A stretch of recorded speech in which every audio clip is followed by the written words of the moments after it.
আসসালামু আলাইকুম। আমি ইস্পা জাহানি বা হবিগঞ্জ থেকে বলছি। কাছে এবং দূরে, দেশ এবং দেশের বাইরে যে যেখান থেকে আমার আজকে ব্লগ ভিডিওটা দেখছেন, আশা করি আল্লাহর অশেষ মেহেরবানিতে আপনারা সকলেই ভালো আছেন। আলহামদুলিল্লাহ, আমরাও ভালো আছি। আমার নতুন একটা দিনে নতুন আরও একটা ব্লগ নিয়ে আপনাদের মাঝে হাজির হয়ে গেলাম। আশা করি আজকে ব্লগটা আপনাদের কাছে কোনো না কোনো অংশ ভালো লেগে যাবে। সবাই স্কিপ না করে আমার সাথেই থাকুন। ধন্যবাদ।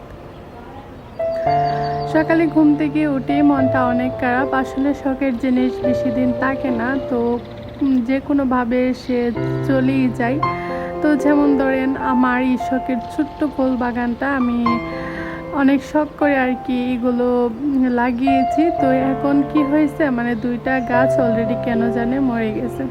আচ্ছা, আমি বুঝতে পারি না কিসের কমতি ছিল আমার মধ্যে, যে আমি কি তাদেরকে ভালোভাবে যত্ন নিতে পারি না, নাকি গাছগুলো দেখার পরে আমার অনেক কষ্ট হচ্ছে, কারণ শখের গাছ তো তারপরেও মানে দুইটা গাছ মরে গেছে। তো ইনশাল্লাহ আরও কিছু গাছ লাগাবো। তো আস্তে আস্তে আমার এই ছোট্ট ফুল বাগানটা আমি আস্তে আস্তে অনেক বড় করে তুলবো।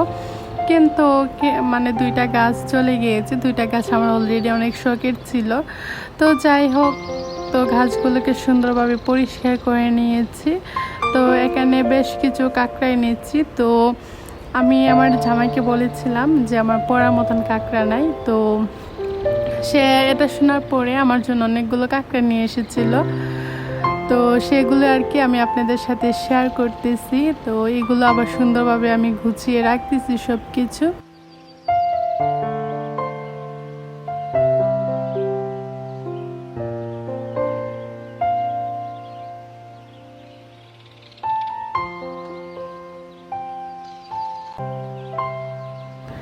তো তারপরে হাতের ছুরিগুলো সুন্দরভাবে গুছিয়ে রাখতেছি, কারণ এগুলো এলোমেলোই ছিল। তো ভাবলাম যে একটা বক্সের মধ্যে রেখে দেই, তো আমার জন্য অনেক সুবিধা হবে। তো পরে পড়ার সময় শুধু বক্সটা নিয়ে নিব, তো অনেক সহজ হবে। তো তার জন্য আর কি।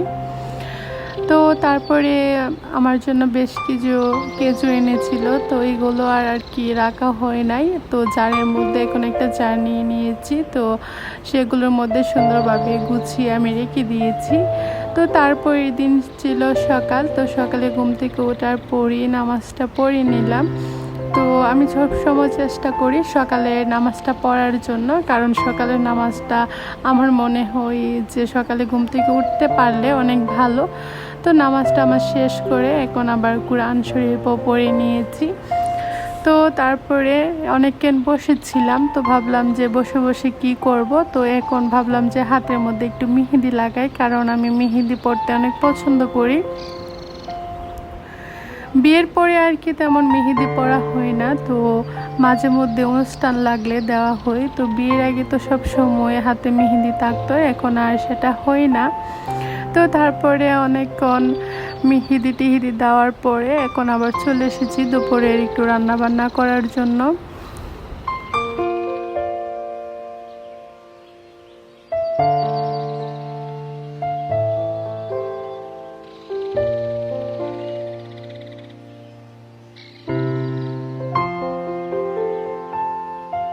আজ দুপুরের জন্য রান্না করেছি লাউ দিয়ে ব্রয়লার মোরগ, আর হচ্ছে লাউয়ের খাল ভাজি করেছি। তো রান্না বান্না শেষ করে আমার শ্বশুরে একটা পেঁপে পেরেছে। তো সরি, এটা হচ্ছে মসজিদ থেকে কিনে আনা হয়েছে। তো সেই পেঁপেটা আর কি কাটা হলো, কাটার পরে সবাইকে দিয়ে দিয়েছে, আমি নিজেও খাচ্ছি।